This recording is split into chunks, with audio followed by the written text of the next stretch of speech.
Hello friends, इस video में मैं एक नई बीएल सीरीज लास्ट ट्यूलाइट की हिंदी एक्सप्लेनेशन करूंगी। ये स्टोरी एक ब्लाइंड बैडमिंटन प्लेयर और उसके केयर गिवर की है। सो एक्सप्लेनेशन स्टार्ट करते हैं। ड्रामे की स्टार्टिंग में दिखाते हैं हमारे मेन लीड डे को, जो कि चेंजिंग रूम में होता है और उसके हाथ में उसका हेयर बैंड होता है जिसमें उसका नाम लिखा होता है। तभी उसका फ्रेंड अगस्त उसके पास आता है और उससे कहता है कि तुम इतने स्ट्रेस में क्यों हो, तुम वो करो जो हम हमेशा करते हैं। फिर वो उसको उसका हेयर बैंड पहनाता है और कहता है कि तुम उन्हें हरा देना, फिर हम कुछ खाने चलेंगे। और फिर वो दोनों साथ में हाथ मिलाते हैं और रूम से बाहर आते हैं। डे और अगस्त बैडमिंटन प्लेयर हैं और आज उनका मैच है। सब लोग उनके लिए चीयर कर रहे होते हैं। ये लेडी डे की मॉम है। फिर डे और अगस्त मैच के लिए रेडी होते हैं। फिर नेक्स्ट सीन में कुछ लोगों को दिखाते हैं जो गैराज में होते हैं और टीवी पर फुटबॉल मैच देख रहे होते हैं। तभी एक कार के नीचे से एक पर्सन निकलता है और ये हमारा दूसरा मेन लीड मोक है। मोक एक ऑटो मैकेनिक है और वो लोग मोक से पैसे देने के लिए कहते हैं क्योंकि उसने मैच पर बेट लगाई होती है। तो मोक कहता है कि इस मैच के अलावा आज और कोई मैच नहीं है क्या। तो वो लोग कहते हैं कि आज एक बैडमिंटन मैच है थाईलैंड और सिंगापुर के बीच में। तो मोक उस मैच को देखता है और कहता है कि मैं सिंगापुर पर बैट लगाता हूँ। फिर मोक वो मैच देखने लगता है और दूसरी तरफ डे को दिखाते हैं जो वो मैच खेल रहा होता है। डे और अगस्त अच्छे से खेल रहे होते हैं पर सडनली डे को सब धुंधला दिखने लगता है और वो ठीक से खेल नहीं पा रहा होता है।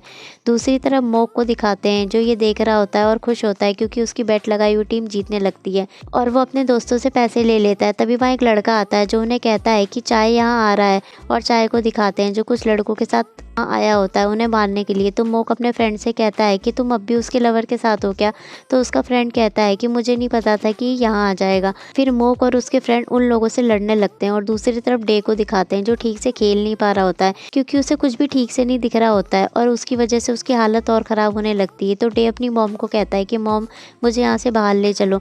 तो उसकी मॉम उसके पास आती है और उसे शांत रहने के लिए कहती है और उसे वहाँ से ले जाती हैं। दूसरी तरफ मोक को दिखाते हैं जो फाइट कर रहा होता है और नेक्स्ट सीन में मोक और उसके फ्रेंड जेल में होते हैं। तभी एक लड़की वहाँ आती है। ये मोक की गर्लफ्रेंड पोरजाई है। उसे देख के मोक कहता है कि तुम यहाँ क्या कर रही हो, रंग कहाँ है। तो वो रोने लगती है तो मोक भी रोने लगता है और कहता है कि बताओ मेरी सिस्टर कहाँ है और उसे क्या हुआ है। फिर नेक्स्ट सीन में दिखाते हैं स्टोरी 1 साल आगे बढ़ती है और मोक को दिखाते हैं जो इंस्पेक्टर के पास बैठा होता है। उस इंसिडेंट के बाद मोक को 6 महीने की जेल हो गई थी और आज उसका केस ख़त्म हुआ है। तो इंस्पेक्टर उससे पूछता है कि क्या तुम अब भी उन दोस्तों के साथ रहते हो। मोक कहता है कि नहीं सर, उन लोगों ने तो मुझे कब का छोड़ दिया। तो इंस्पेक्टर कहता है क्या तुम्हें कोई परमानेंट जॉब मिली। तो फ्लैशबैक में दिखाते हैं कि मोक कई जगह जॉब के लिए गया होता है पर उससे जॉब नहीं मिलती। तो मोक कहता है कि मैं अभी जॉब ढूंढ रहा हूँ पर मेरे पसंद की जॉब मुझे मिली नहीं। तो इंस्पेक्टर कहता है कि कोई बात नहीं, तुम हौसला मत हारना और वापस से वो काम मत करना जो तुमने पहले किया था। फिर नेक्स्ट सीन में दिखाते हैं मोक एक आदमी के पास जाता है जॉब के लिए क्योंकि उसने उसे कहा था कि जब तुम्हारा केस ख़त्म हो जाएगा तो आ जाना। पर अब वो कहता है कि मैंने तो किसी और को हायर कर लिया, जब मुझे तुम्हारी ज़रूरत होगी तो मैं तुम्हें कॉल करूँगा। तो मोक वहाँ से जाने लगता है। तभी वहाँ दूसरा पर्सन आता है जॉब के लिए।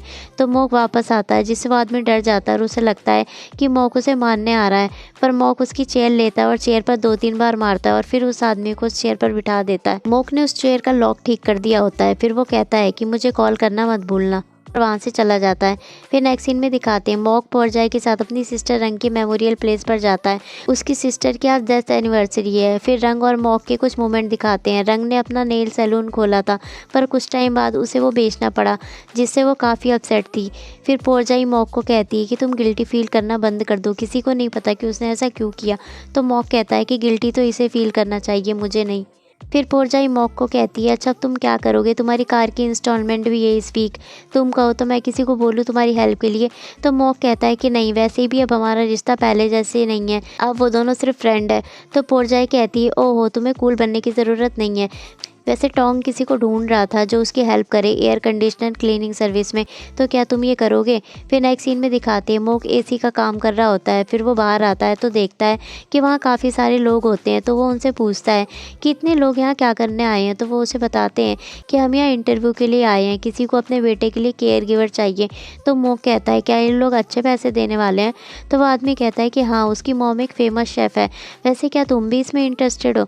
तो मोक कहता है नहीं, मैं तो बस पूछ रहा था। फिर नेक्स्ट सीन में दिखाते हैं मोक भी वहीं पर बैठ जाता है और फिर एक एक करके सबका इंटरव्यू होता है। इंटरव्यू डे की मॉम ले रही होती है और उनके साथ डे भी होता है और उसका भाई नाइट भी वहीं होता है। फिर मॉक का नंबर आता है, वो अंदर जा ही रही होता है कि नाइट बाहर आता है और उसे कहता है कि अब तुम इंटरव्यू के लिए अगले हफ्ते आना। तो मॉक कहता है कि मैं 1 घंटे से वेट कर रहा हूँ, और वो अंदर चला जाता है और कहता है कि अगर एक इंटरव्यू और ले लोगे तो क्या बिगड़ जाएगा।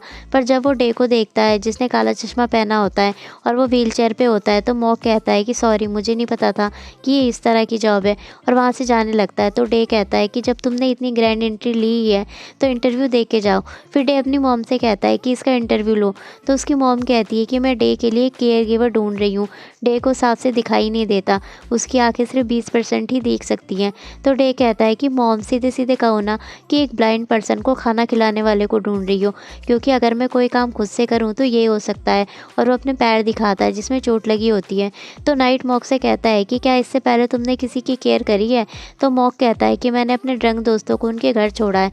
तो डे कहता है वाह, वैसे भी मैं तो किसी डेड पर्सन से कम नहीं हूँ, और इसके लिए तो तुम्हें पैसे भी मिलेंगे। तो मॉक कहता है कि मुझे ये जॉब नहीं करनी, और वहाँ से जाने लगता है। तो डे कहता है कि रुको, इंटरव्यू अभी ख़त्म नहीं हुआ है, तुम एक दिन में कितना कमा लेते हो, मेरी मॉम मुझसे डबल देंगी। तो मॉक कहता है कि तुम क्या चाहते हो। तो डे कहता है मैं तो बस तुम्हें जानना चाहता हूँ कि तुम कैसे दिखते हो, अच्छे या बुरे, क्या तुम हॉट हो, अपने बारे में बताओ, शर्माओ मत। तो मॉक कहता है तुम मुझे नहीं जानना चाहते। तो डे कहता है क्यों, क्या हम तुम्हें कम पैसे दे रहे हैं, 3 गुना कैसा रहेगा, या 5 गुना, या 10 गुना, बताओ। कमाना आसान नहीं है, बोलो तुम चुप क्यों हो। तो मॉक कहता है मैं तो यहाँ एसी क्लीन करने आया था, मैंने यहाँ काफ़ी सारे लोगों को देखा इंटरव्यू के लिए, मुझे लगा किसी अमीर बॉय के सर्वेंट की जॉब है, पर अब मुझे पता चला कि ये तो एक बिगड़े हुए लड़के के केयर गिवर की जॉब है। अपने पैसे अपने पास रखो, तुम्हारा ये फेस मार खाने वाला है, तो ये पैसे अपने मेडिकल ट्रीटमेंट के लिए बचा के रखो। और ये कहकर वो वहाँ से चला जाता है।